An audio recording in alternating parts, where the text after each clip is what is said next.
नमस्कार मैत्रिणींनो, आज मी तुम्हाला ओजस्वी प्राणायाम शिकवणार आहे। या प्राणायामामुळे आपल्या चेहऱ्यावर चांगल्या प्रकारचे तेज येते, ज्यामुळे आपण तरुण दिसू शकतो। अगदी तुमचं जे वय आहे त्यापेक्षा 10 वर्ष लहान दिसायचे असेल तर योग किंवा योगा हे आपल्या प्राचीन संस्कृतीमध्ये सांगितले आहे। त्यातील अनेक प्रकार असे आहे की ज्यामुळे आपण चेहऱ्याला काहीही न लावता आपल्या चेहऱ्यावर तेज आणू शकतो। ओजस्वी याचा अर्थ ओज म्हणजे तेज। सूर्यासारखे तेज चेहऱ्यावर हवे असेल तर हे प्राणायाम तुम्ही सकाळी संध्याकाळी किंवा दिवसातून एकदा 10 वेळा तरी केले पाहिजे। आज ते कसे करायचे हे मी तुम्हाला सांगणार आहे। ते करताना आपल्याला जालंधर बंद लावायचा आहे। जालंधर बंद हा वातापासून आणि कफापासून आपल्याला दूर ठेवतो आणि गळ्याच्या या भागावर त्याचे कार्य असते, म्हणजे थायरॉइड आणि कफ विकार यापासून आपल्याला मुक्तता मिळते। म्हणजे या प्राणायामामुळे नुसते चेहऱ्यावर तेज नाही तर थायरॉइड आणि कफ विकारापासून आपली मुक्तता होते। तसेच मानेच्या या मागच्या भागावर ताण पडल्यामुळे आपल्याला सर्वाइकलपासून सुद्धा आराम मिळतो आणि या मागच्या बाजूला ताण पडल्यामुळे रक्तप्रवाह व्यवस्थित होतो। त्यामुळे तिथल्या नसांना ऑक्सिजन मिळते आणि मेंदूला देखील रक्तप्रवाह सुरळीत झाल्यामुळे आपल्याला झोप चांगली लागते। ताणतणावापासून आपले संरक्षण होते।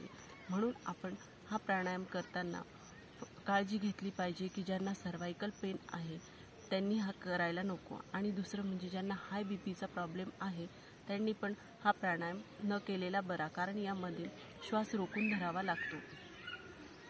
अशा प्रकारे ह्या ओजस्वी प्राणायामाचे 3 फायदे आहेत। चेहऱ्यावर तेज, थायरॉइडसाठी आणि सर्वाइकलसाठी हा योग्य आहे।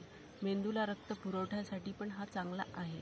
त्यामुळे आपले ताणतणावापासून संरक्षण होते, पण त्याचबरोबर आपले अतिविचार असतात, कधी झोपेच्या समस्या असतात, त्या देखील हळूहळू कमी होतात।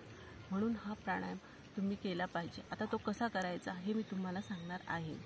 प्रथम सगळे हात असे हाताची बोटची टोकं एकमेकाला जोडून घ्यायचे आहे। नंतर आपले अंगठे दोन्ही नाकाच्या जवळ न्यायचे आहे। नाकाने श्वास घेऊन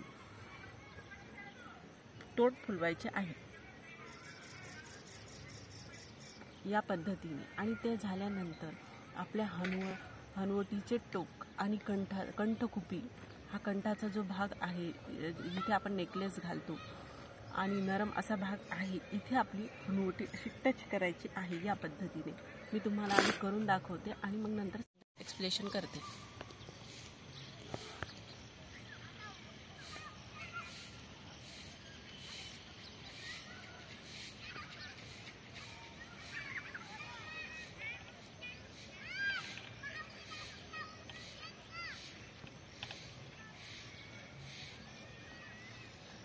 नाकाने श्वास घेऊन दोन्ही अंगठे, नंतर नाकाने एकदा श्वास घेतल्यानंतर अंगठ्याने दोन्ही नाकपुड्या दाबून ठेवायचे आहे आणि तोंडामध्ये पूर्ण हवा भरून ठेवायची आहे, आणि नंतर हळूहळू खाली हनुवटीने ह्या कंठकुपीला हनुवटी टच करायची आहे आणि असे जोपर्यंत आपण श्वास रोखून धरू शकतो तोपर्यंत रोखून धरायचे आहे।